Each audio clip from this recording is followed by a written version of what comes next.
அமைக்க ஆதரவு தருவதா வேண்டாமா என மார்க்சிஸ்ட் கம்யூனிஸ்ட் ஆலோசனையில் ஈடுபட்டிருக்கிறது. தொடர்ந்து அந்த நேரலையை பார்த்துடுகிறோம். எங்களுடைய நிகழார் செய்தியாளர் ராஜேஷ் வணக்கம். தற்போது 4:30 மணிக்குள் முடிவுகள் தெரிய வரும் என்று தெரிவிக்கப்பட்டிருக்கு. தற்போது மார்க்சிஸ்ட் கம்யூனிஸ்ட் மாநில குழு கூட்டமும் நிறைவடைந்ததா தெரிவிக்கப்பட்டிருக்கு. தொடர்ந்து இந்த ரிசல்ட் பாசிட்டிவ் வரும் நம்பலாமா? தொடர்ந்து விவரங்கள். நிச்சயமாக இந்த விஷயத்தை பொறுத்தவரையிலே கம்யூனிஸ்ட் கட்சி தொடர்ந்து 4:30 மணிக்குள் முடிவுகள் தெரிவிப்பதாக சொல்லியிருக்கின்றார்கள்.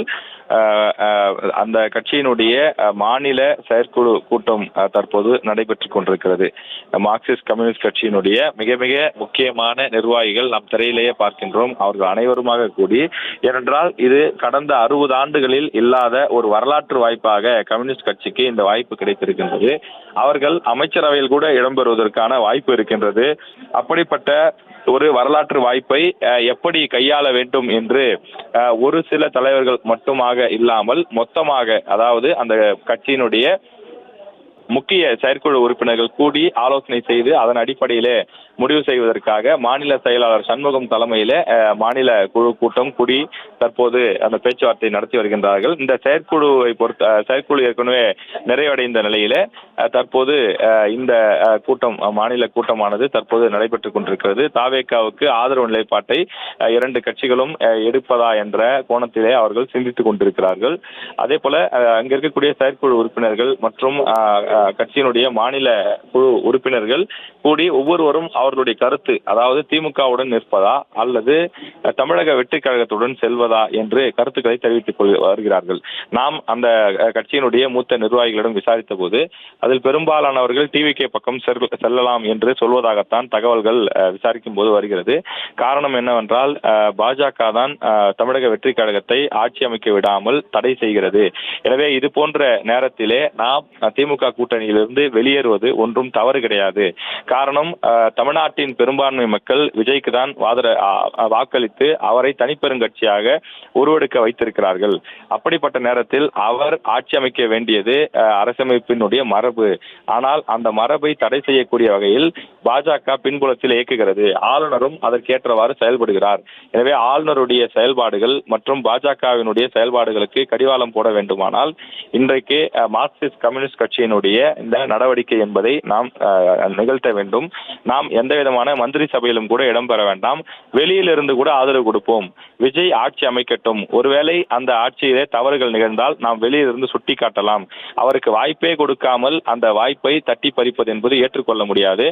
மற்ற கட்சிகள் போல நம்முடைய கட்சி இருக்கக்கூடாது என்று பல்வேறு மூத்த நிர்வாகிகள் மார்க்சிஸ்ட் கம்யூனிஸ்ட் கட்சியிலிருந்து தங்களுடைய கருத்துக்களை எல்லாம் தெரிவித்துக் கொண்டிருக்கிறார்கள். ஆனால் அந்த கட்சியை பொறுத்தவரையிலே இது போன்ற மிக மிக முக்கியமான முடிவுகளின் போது அனைவருடைய கருத்துக்களும் கேட்கப்படும். ஒவ்வொருவருடைய கருத்துக்களும் கேட்கப்பட்டு பெரும்பான்மை மாநில நிர்வாகிகள் என்ன முடிவெடுக்கிறார்களோ அது போன்றுதான் இருக்கும். நம்ம வழக்கமாக திமுக, அதிமுக போன்ற கட்சிகளை பொறுத்தவரையிலே அவர்கள் தலைவர், உதாரணத்துக்கு திமுகவில் முதலமைச்சராக இருந்த மு.க. ஸ்டாலின், அதே போல அதிமுகவாக இருந்தால் இபிஎஸ் அவர்கள், இந்த இருவரில் என்ன முடிவெடுக்கிறார்களோ அதுதான் கட்சி மொத்தமாக பின்பற்றுவார்கள். அந்த விருப்பத்தை ஏற்காதவர்கள் ஒரு சிலர் இருந்தால் அவர்கள் வருத்தத்துடனே கட்சியில் இருப்பார்கள் அல்லது கட்சியிலிருந்து வெளியேறி வேறு கட்சிக்கு சென்று விடுவார்கள். இதைதான் நாம் பலமுறை பார்த்திருக்கிறோம். ஆனால் கம்யூனிஸ்ட் கட்சியை பொறுத்தவரையில பல ஆண்டுகளாக இந்த பாரம்பரியத்தை தான் அவர்கள் பின்பற்றி வருகிறார்கள். ஜனநாயகம் என்பது தொடர்ந்து இன்னும் நிலைப்புடன் இருக்கக்கூடிய கட்சியாக கம்யூனிஸ்ட் கட்சியை, அந்த கட்சியை சார்ந்தவர்கள் சுட்டிக்காட்டுகிறார்கள். இது போன்ற மிக மிக முக்கியமான முடிவுகளின் போது கட்சியினுடைய மாநில செயலாளராக இருந்தாலும் சண்முகம் அவர்களுக்கு பவர் கிடையாது, சட்டமன்ற உறுப்பினர்களுக்கு பவர் கிடையாது. கட்சியின் ஆன்மாவாக இருக்கக்கூடிய அந்த கட்சியின் உயர்நிலை உறுப்பினர்கள், மாநில பொறுப்பில் இருக்கக்கூடிய முக்கிய நிர்வாகிகள், அவர்கள் தான் ஓட்டு போட்டு இந்த முடிவை எடுக்க வேண்டும். ஓட்டு என்றால் கைகளை உயர்த்துவதோ அல்லது வார்த்தைகள் மூலமாக தங்களுடைய கருத்துக்களை தெரிவிப்பதோ, அப்படி குரல் வாக்கெடுப்போ இல்ல கைகள் உயர்த்தி வாக்கெடுப்பதோ என்று அவர்கள் யார் அதிக அந்த ஆதரவு தருகிறார்களோ, எந்த விஷயத்திற்கு அதிகமான ஆதரவு இசைவு தெரிவிக்கிறார்களோ அந்த முடிவை தான் எடுக்க வேண்டும். எனவே அந்த அடிப்படையில் பார்க்கும்போது மார்க்சிஸ்ட் கம்யூனிஸ்ட் கட்சியினுடைய பெரும்பான்மை நிர்வாகிகள் தமிழக வெற்றி கழகத்திற்கு நாம் ஆதரவு கொடுப்போம், ஆனால் ஒரு குறைந்தபட்ச செயல் திட்டம் என்ற அடிப்படையில் நாம் ஆதரவு கொடுப்போம். பாஜக அல்லது பாஜக கூட்டணியுடன் எக்காலத்திலும் நாம் டிவிக்கு கூட்டணி வைக்க கூடாது. அவ்வாறு இருந்தால் உடனடியாக விலகி விடுவோம். மதசார்பற்ற முறையிலே செயல்பட வேண்டும். இது போன்ற சில கண்டிஷன்களை வரையறைத்துவிட்டு அந்த கண்டிஷன்ஸ் அடிப்படையிலே நாம் வெளியிலிருந்து ஆதரவு கொடுக்கலாம். நம் அமைச்சரவையில் இடம்பெற்றால் கூட அவர்கள் செய்யக்கூடிய தவறுகளுக்கோ பிழைகளுக்கோ நாம் காரணமாகிவிடக்கூடிய ஒரு சூழல் இருக்கும். நாம் வெளியிலிருந்து ஆதரவு மட்டும் கொடுத்துவிட்டு அவர்கள் தவறு செய்யும் போது அவர்களை நெறிப்படுத்தக்கூடிய, அவர்களுக்கு தவறுகளை சுட்டிக்காட்டக்கூடிய ஒரு தகுதியான கூட்டணி கட்சியாக இருந்து நாம் வழிநடத்துவோம் என்றெல்லாம் ஒவ்வொருவரும் ஒவ்வொரு விதமான கருத்துக்களை தெரிவித்துக் கொண்டிருப்பதாக தகவல் கிடைக்கின்றது. எது எப்படி இருந்தாலும் கூட 4:30 மணிக்கு தமிழக வெற்றி கழகத்தின் தலைவர் விஜய் ஆளுநரை சந்திக்க இருக்கிறார் என்ற தகவல் கிடைத்திருக்கின்றது. 3வது முறையாக தமிழக வெற்றி கழகத்தின் தலைவர் விஜய் ஆளுநரை சந்திக்க இருக்கின்றார். ஏற்கனவே காங்கிரஸ் கட்சி ஆதரவு கொடுத்திருக்கக்கூடிய நிலையில இன்னும் 5 இடங்கள் தேவைப்படுகிறது.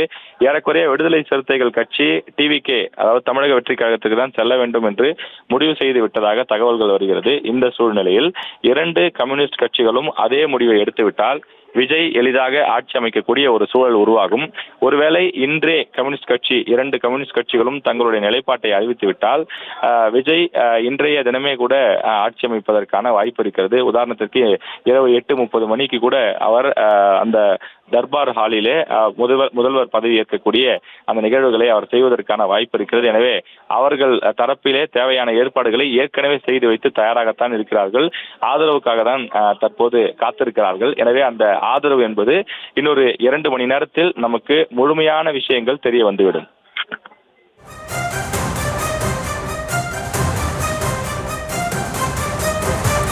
ராஜேஷ், தொடர்ந்து இந்திய கம்யூனிஸ்ட் கட்சி ஆகட்டும் மார்க்சிஸ்ட் கம்யூனிஸ்ட் கட்சி இரண்டுமே தமிழக வெற்றி கழகத்திற்கு ஆதரவு தெரிவிப்பதற்கான வாய்ப்புகள் அதிகம்னு சொல்லப்படுது.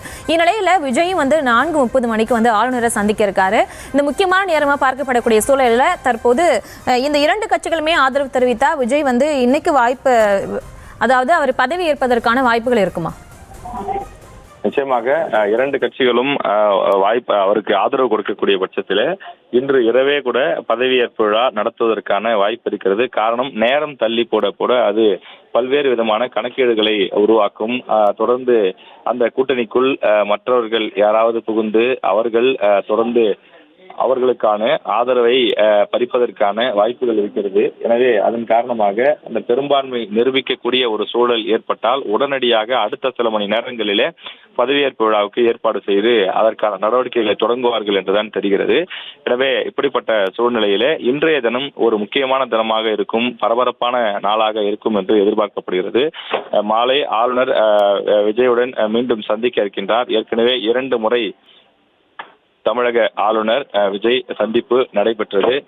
முதல் சந்திப்பில் பெரும்பான்மை இல்லை என்பதனாலே அவர் திருப்பி அனுப்பப்பட்டதாக சொல்லப்பட்டது. 2வது நாளை பொறுத்தவரையிலே அவருக்கு அந்த ஆளுநர் மாளிகையிலிருந்து அழைப்பு கொடுக்கப்பட்டு அவரிடம் சில விளக்கங்கள் கொடுக்கப்பட்டதாக நமக்கு தகவல் கிடைத்தது. எது எப்படி இருந்தாலும் அந்த 2 நாட்களுமே அவர் பதவி ஏற்பதற்கான அந்த அழைப்பு என்பது ஆளுநர் மாளிகையிலிருந்து கொடுக்கப்படவில்லை. அதற்கான காரணம் குறித்து வெளிப்படையான அறிக்கையும் வெளிப்படையாக பேட்டியும் கூட ஆளுநர் கொடுத்திருந்தார். பெரும்பான்மை இல்லாத ஒரு கட்சியை அழைக்கும் போது அவர் குதிரை பேரத்திற்கு வழிவகுக்கக்கூடும். எனவே அந்த அடிப்படையில தான் அழைக்கவில்லை என்றும் சொல்லியிருந்தார். எனவே இந்த சூழ்நிலையிலே தற்போது மற்ற 3 கட்சிகளும் இணைந்து வரக்கூடிய ஒரு சூழல் உருவாகி இருப்பதனாலே இப்போது மீண்டும் ஆட்சி அமைப்பதற்கான சூழல் உருவாகி இருக்கிறது. இன்று மாலை 4:30 மணிக்கு தமிழக வெற்றி கழகத்தின் தலைவர் விஜய் ஆளுநரை சந்திக்கின்றார். எனவே இன்று இரவு மீண்டும் ஆட்சி அமைப்பதற்கான வாய்ப்பு உருவாகி இருக்கிறது.